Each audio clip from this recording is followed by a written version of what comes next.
Hello everyone and welcome back to my channel.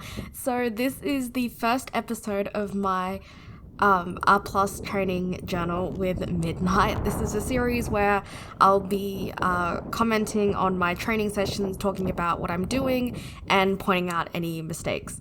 So yeah, I'm filming and training in his paddock. Normally I wouldn't recommend training with other horses around, but I've hung out with all these horses in the paddock a lot.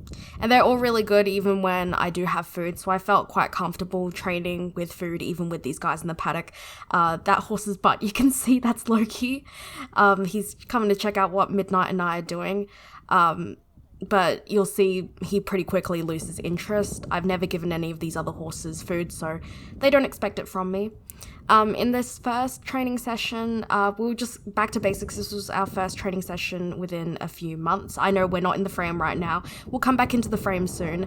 I kind of left in some bloopers, as you will see, just because I thought it was a bit funny. And here we go, we fall over. So now I'm fixing up the camera, and there's Midnight in frame finally. I was just using the target stick to get him over to the camera before. And now we're starting the training session properly. So in this session, since it'd been a few months since we'd trained, I took a long break. See my previous video to find out more about that. There's Loki's nose, video bombing. So I'm just starting out our session with some targeting with the target stick, since it's something he knows, something he loves. And then the main objective of this session was to work on standing calmly together and also walking together. So you'll see I'm starting with the target because, like I said, he knows it, it's familiar, just to get him in that training zone, warm us up, and then I'll start on working on standing still together and walking together. So I'm just tucking the target back in the belt of my treat pouch, and then I just come over and position him, just asking him to come step over with me. He's checking out what I'm doing with the target stick in my belt, and you can sort of faintly hear the clicks. It's a bit windy, but yes, I'm just reinforcing him standing calmly without his head, like as long as he's not mugging my treat pouch. I'm not too concerned about where his head position is, as long as it's not nuzzling at me or the treat pouch or anything like that. I'm happy. So you can see I've got a very high rate of reinforcement since it's our first training session. And here I'm just asking him to walk a couple of steps back over to join me again. Here I kind of asked a bit too much. I should have clicked and reinforced sooner rather than asking for more. When you're teaching a new behavior, when you've taken a long break, it's a good idea to keep your criteria really low. So again, just reinforcing a lot of him standing calmly next to me and not mugging.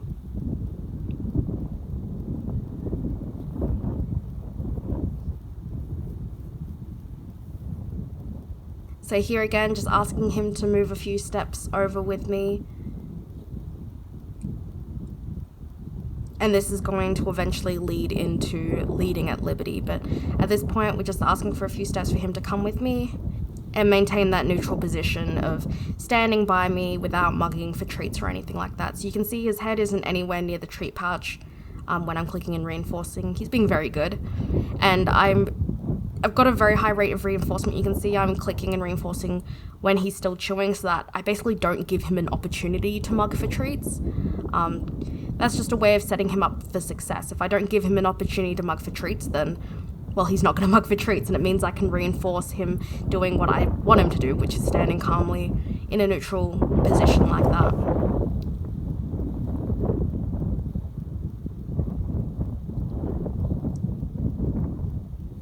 So it's really two behaviors that we're working on here. It's standing calmly together without mugging, and walking together as well.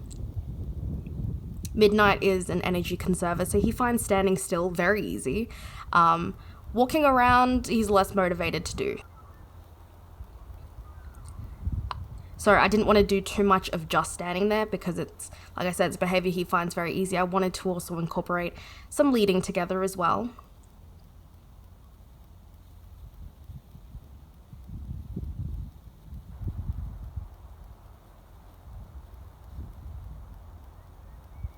Here I should have reinforced sooner rather than asking for more, but you know, It's easy to get kind of greedy with your criteria when they're doing well, just asking for a little bit more, but there I should have reinforced sooner.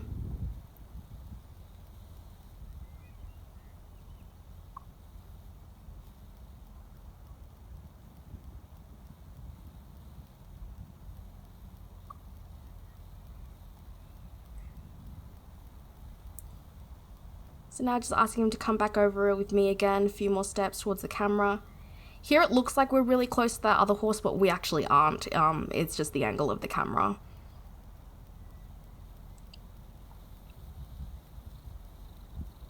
And we kind of go a bit out of frame here, but we do come back soon.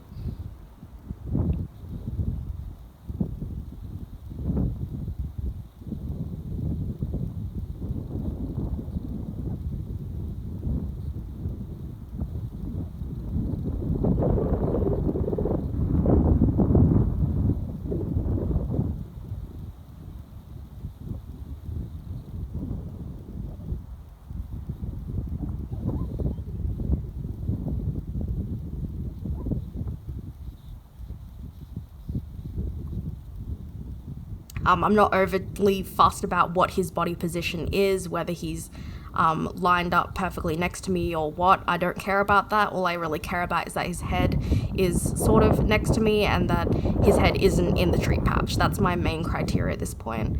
Later in our training, I'll get a bit more specific about his positioning and how I want him, but at this point, I'm not overly fussed.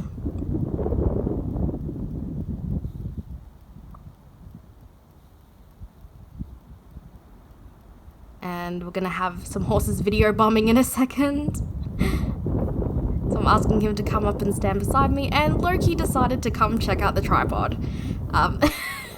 Fortunately, he didn't knock it over. He'll move in a second.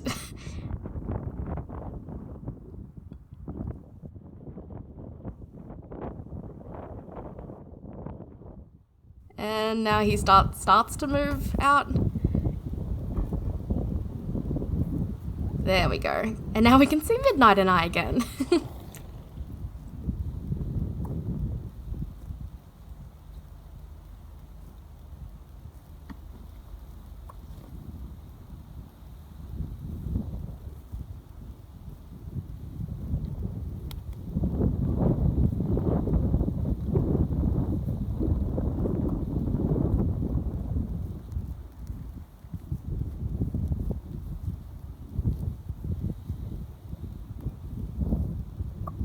And you can see that I was really happy with him because he walked forward with a lot more enthusiasm than previously. So here I let him just stand and get reinforcement after he did that really good walking forward with me.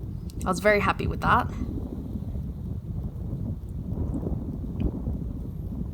And then I got the target out again, just to finish off the session with, again, something he's super familiar with, something fun.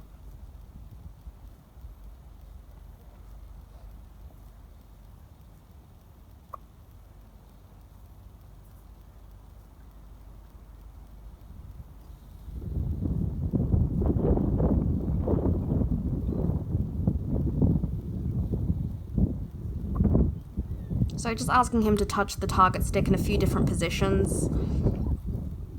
Not really asking him to move his feet, just to move his head a little bit into different positions to touch the target.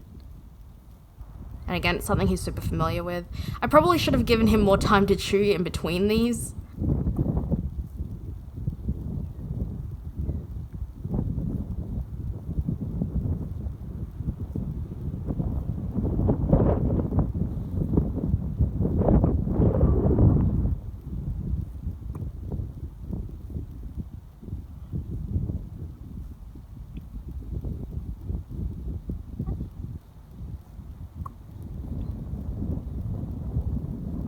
And this is where we ended the session. So I always end my sessions with a jackpot by placing a few handfuls of treats either on the ground or in a bucket for him. This just lets him know that he's done a good job so that he doesn't feel like he's being punished by the session ending. So he gets a jackpot of food, and then the reason I'm still squatting there is because he was a bit unsure about the food being on the ground. He was looking for it in my hand, so I had to kind of point it out. And then I walk away, and that's our end session cue.